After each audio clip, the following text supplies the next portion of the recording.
नमस्कार।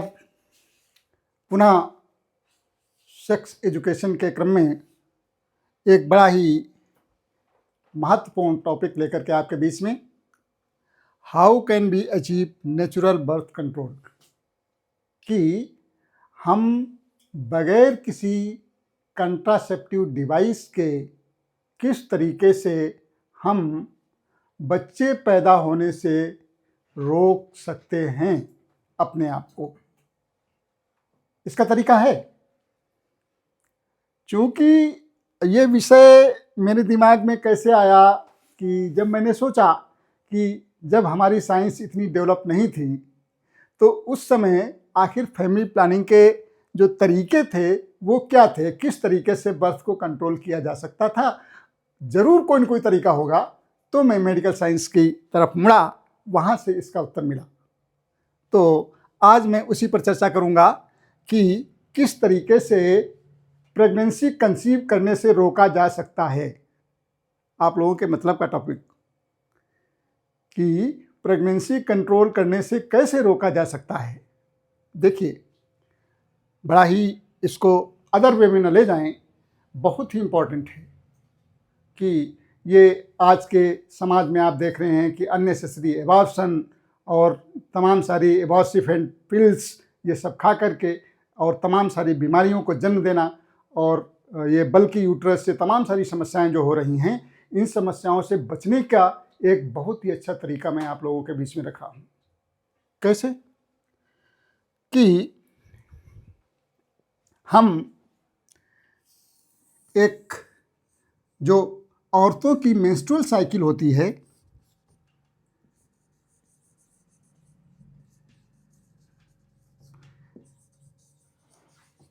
जो menstrual cycle है, इसको हम 3 पार्ट में बांट लेते हैं। एक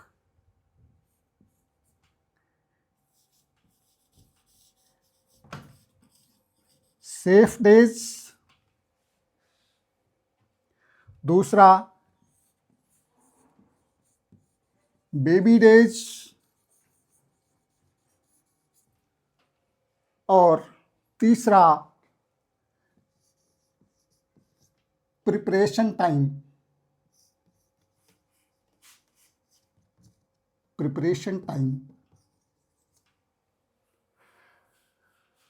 मेंस्ट्रुअल साइकिल हम 3 भागों में, यानी पूरे महीने को हम 3 भागों में बांट सकते हैं कि सेफ डेज हो गया, बेबी डेज हो गए और प्रिपरेशन टाइम हो गया। और इसी में मेंस्ट्रुअल साइकिल, मेंस्ट्रुएशन टाइम भी इसी में आ जाएगा। किस तरीके से? देखिए, यहाँ पर तमाम सारे उत्तर आपको मिलेंगे, तमाम सारी समस्याओं के आपके उत्तर मिलेंगे कि आपके पास तमाम सारे ऐसे पेशेंट आते होंगे कि जो इस चीज़ से परेशान रहते हैं कि मेरा पीरियड 26 दिन के बाद ही हो जाता है, और वो परेशान है इस चीज़ को लेकर के, केवल साइकोलॉजिकल समस्या है। जबकि हमारी साइंस कहती है कि औरतें 4-5 तरीके की होती हैं। ये उनके नेचर, उनके बॉडी स्ट्रक्चर और उनके जेनेटिक सीक्वेंस पर निर्भर करता है कि उनको मेंस्ट्रुअल साइकिल जो है कितने दिन की होगी। वो 26 दिन की भी हो सकती है, यानी 26। कुछ औरतें ऐसी होती हैं, कुछ ऐसी लेडीज़ होती हैं जिनकी जो मेंस्ट्रुअल साइकिल होती है 26 दिन की होती है, कुछ 28 दिन की होती है, कहीं पर 30 दिन की होती है और कहीं पर इसी में 27 भी हो सकता है, 29 भी हो सकता है। तो 26 से लेकर के 30 दिन की मेंस्ट्रुअल साइकिल हो सकती है। किसी में 26 दिन का हो सकता है, 27 का हो सकता है, 28 की हो सकती है, 29 की हो सकती है, 30 दिन की भी मेंस्ट्रुअल साइकिल हो सकती है। तो इससे अपने मरीज को बता करके रखें, उसको परेशान होने की ज़रूरत नहीं है। यदि उसको 4-5 दिन पहले पीरियड उसको हो जाता है तो कोई इतनी परेशान होने की समस्या नहीं है। ठीक है। अब इसमें होता क्या है कि हम सबसे पहले सेफ डेज के बारे में बात करेंगे। देखिए, मेंस्ट्रुअल जो एक आम अवधारणा हमारे समाज में है कि जिस दिन पीरियड उसका ख़त्म होगा उस दिन जो है औरत सबसे ज़्यादा उपयुक्त है कि उसको बच्चा हो जाए। नो, वो सबसे सेफ डे है। ठीक है। वहाँ से लेकर के और कब तक, समझने की बात है कि जितने दिन की मेंस्ट्रुअल साइकिल है इसको जस्ट हाफ कर दीजिए। क्या 26 दिन का है तो कौन सा दिन हो गया? 13th day. उसका जो 13th डे होगा वो जो है उसका बेबी डे होगा। यदि 26 दिन की उसकी मेंस्ट्रुअल साइकिल है और उसको 13th जो डे है 13वां दिन है, यदि उसके साथ उस दिन संबंध स्थापित किया जाता है तो उसको बच्चा होगा और सर्टेन होगा। इसको जानने के लिए आप टाइम नोट करें। जो टाइम मान लिया उसको 12 बजे पीरियड आया है, 12 बजे पीरियड आया है तो 6 बजे, समझ रहे हैं, 13वें दिन 6 बजे उसका ओव्यूलेशन होगा और उस दिन यदि उसके साथ में सेक्सुअल संबंध स्थापित किए जाते हैं तो वहां पर प्रेगनेंसी होना श्योर है। ठीक है, ये समझने की बात है।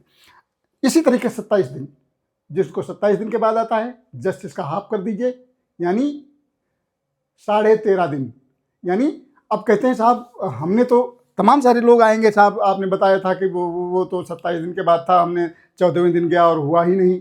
नहीं, 27 है, 14वां दिन है। टाइम भी देखिए, हमने कहा टाइम भी आधा करिए, टाइम भी आधा करिए। यानी यदि 12 बजे पीरियड हुआ है तो उसका जो है 6 बजे यदि आप संबंध स्थापित करेंगे, ओवुलेशन टाइम वो हो रहा है, और उस समय यदि संबंध स्थापित करेंगे तो उसको कंसीव होगा। ठीक है, इसी तरीके से 28वां दिन 14वां हो जाएगा, 13.5 दिन यहाँ हो गया, 14 दिन यहाँ हो गए और ये 14.5 दिन हो गया, 15 दिन हो गया।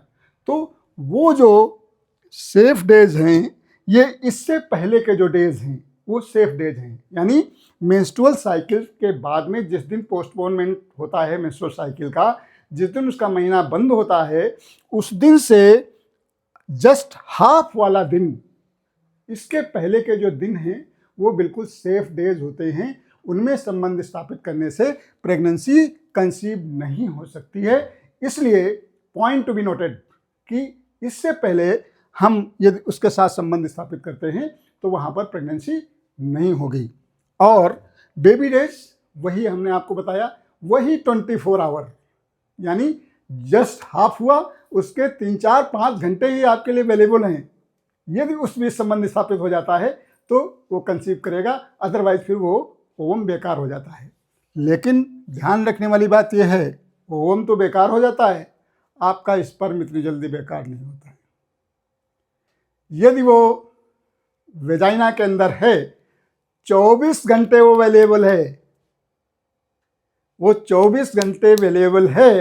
यदि संबंध इस तरीके से स्थापित किया कि उसका जो हाफ लाइफ टाइम है उससे 24 घंटे पहले उसके पास स्पर्म मौजूद है, तो वो स्पर्म वहाँ पर काम कर सकता है और कंसीव हो सकता है। तो इसलिए ये ध्यान रखने वाली चीज़ है। तो कुल मिलाकर के आपके पास ये पूरा कॉन्सेप्ट मैं समझता हूँ आ गया होगा। सेफ डेज हैं, बेबी डेज हैं और प्रिपरेशन टाइम है, मेंस्ट्रुअल टाइम है। तो इस तरीके से यदि हम कुछ प्लान करें कि हमें बच्चा पैदा करना है कि नहीं करना है, या फिर हमें कंसीव करना है तो कौन से तरीके अपनाने हैं, तो यदि हम इन सब चीज़ों का थोड़ा सा ध्यान रखेंगे, हम मेडिकल साइंस का सहारा लेंगे, तो शायद हम अपने लक्ष्य तक जरूर पहुंच सकते हैं बगैर किसी साधन के। चाहे बच्चा पैदा करना हो या बच्चा रोकना हो, दोनों चीज़ों को हम नैसर्गिक प्राकृतिक तरीके से प्राप्त कर सकते हैं। तो मैं समझता हूँ कि हमारा टॉपिक पूरा हुआ और अच्छा लगा होगा। यदि कहीं भी आपको लगा हो कि ये आपके मतलब की चीज़ है, आपके दिल को छू कर के बात गई हो, तो आप लोगों से प्रार्थना है, रिक्वेस्ट है कि आप लोग मेरे चैनल को ज़्यादा से ज़्यादा सब्सक्राइब करें और